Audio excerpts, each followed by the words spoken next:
Bonjour na batu nyonso mboti na batu nyonso na utoko sa mwa video moko boye pona la kisakaka lelo tozolia ngolo mobali de moi mobali oyanga ya mutu te na wola kena mutu te likako na ngai ya pembe alobaki aza na posa ya mbisi liboke donc vedi liboke na ngai na osa na mbika bana Canada mbika yango yo mbika yango na ko mélanger na kotika liboke na ngai na otika ngolo na ngai ese na sango marinade ti lobi après ndio nosala yango liboke biloko nazaki nango posa yango nazaki na posa citron pona sukola pona bazei nazaki na posa poivron tomate ya mbuma na kati déjà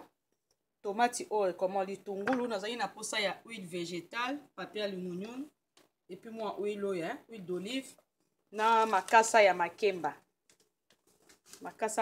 yango et puis ba marinade naza nango yango oyo eza kibi tomate oyo eza garlic ya herbe ya makasa bao bayebi eza solo makasi oyo yango oyo kutu eza ya soso oyo yango te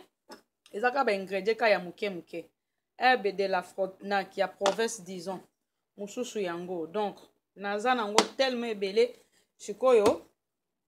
yango yo ba biloko nyonso na kati nazo sala marinade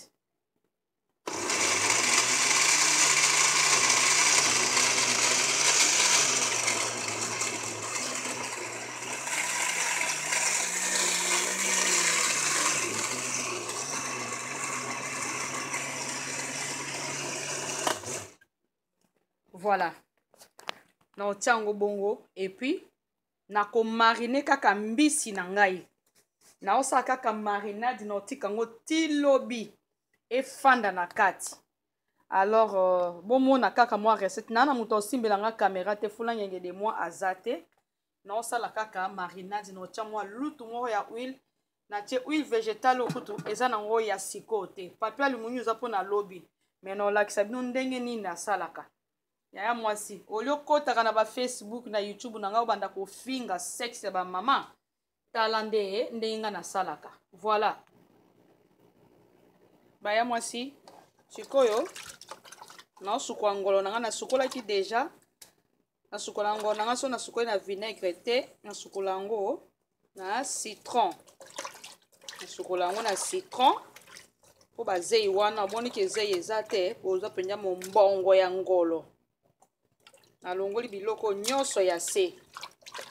baya mwasi tozala te ka mpona kofingaka na banini na bamedia nasukoli ngolo na nga natiaki ngo mwe ba 10 minutes à 20 minutes omoni komisa tintwi oyo penye ezalaka parti na ngai po yanga mobali fo ali yango lelo voilà